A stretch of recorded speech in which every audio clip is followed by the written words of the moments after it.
All right, so hey, people of God, this is Rashana B. back. We're on my way up movement. You guys, I'm back with an encouraging word. So, people of God, I understand that some of us are in a waiting season, right? And I know that when you're waiting, you feel passive. You feel like you're being passive. You feel like you're being maybe even lazy, slothful. You feel guilty, okay? Because you're like, I'm not doing anything, okay? But waiting takes a lot of supernatural power and mental strength, okay?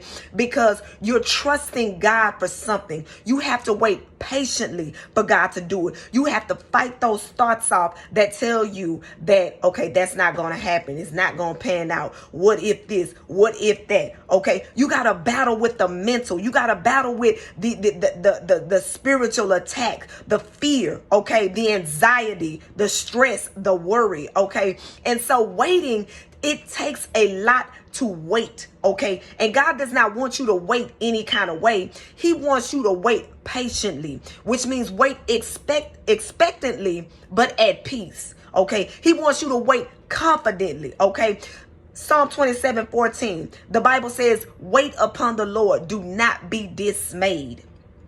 I repeat, wait upon the Lord. David is imploring us to wait. David in Psalm 27 shares with us his confidence on waiting upon the Lord and knowing that God was going to have him, okay? That God got him, that God had him, okay? And this was a man after God's own heart. And perhaps that was one of the things that made him to be named or called even thousands of years later as the man after God's own heart. Nobody else was named or labeled or titled any of that again, okay? It was only David. And David knew how to wait upon the Lord. You waiting upon the Lord does not mean you're weak. It doesn't mean you're lazy. Don't feel guilty, okay? It takes power and strength in waiting, okay? You, in the midst of waiting, are being tested. You're being tried, okay? You're being proven, okay? Will you trust in the Lord, okay? Things may not have turned out the way that you thought they would. Plans may not have fallen through the way that you planned for them to.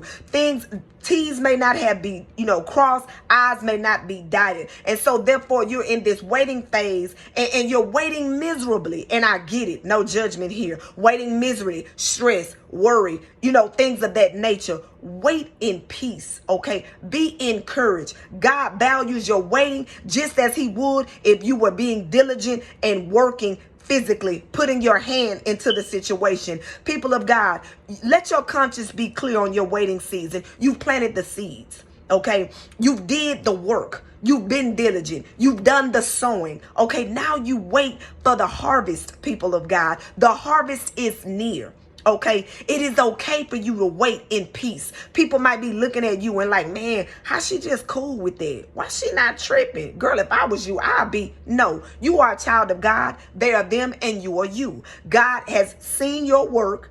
He will honor the work of your hands. He will prosper and bless. He will water and increase the seeds that you have planted. You're waiting for your harvest. Even in a practical, natural sense, when a farmer is planting, okay, there's a season that he plants and there is a season that he waits for the harvest, okay? So people of God, this is the same in the spiritual kingdom, okay? Waiting shows just as much of your strength. Waiting specifically, expectantly, and patiently shows just as much of your strength as it did when you were sowing, okay? In fact, I would say this. I think that it takes more faith to wait than it does to sow. Okay, because when you're sowing, you have confidence in the fact and even in yourself, if you will, because you're putting your hand into it. So surely if I'm working and I'm doing what I'm supposed to be doing, I'm going to see some results because I know I put in the work. But when you're waiting, okay, you're waiting and you're like, like when let me clear that up. When you're working, it's like as you're working, when you're in that season, your faith is strong because you're working. Okay, let me clear that up. And then when you're in the waiting season, you're not working. You're waiting for the work to show up. Okay, it takes more faith. Okay, because you're actually physically inactive. Okay, All right, you look like you're in a physically passive state, but here's where your spiritual muscles are being exercised and stretched the most, people of God. So, people of God, you're waiting on your harvest. Your harvest is near. Let your conscience be clear. Don't feel guilty because you're waiting upon the Lord. Choose today. Will you wait patiently? Will you wait in peace? Or will you wait impatiently, irritability, full of fear, wait miserably? Which one will you do? But just know that waiting, it takes power. Okay, and God sees you. Your harvest is near. People, I pray you all stay encouraged, and I'll be back with another word.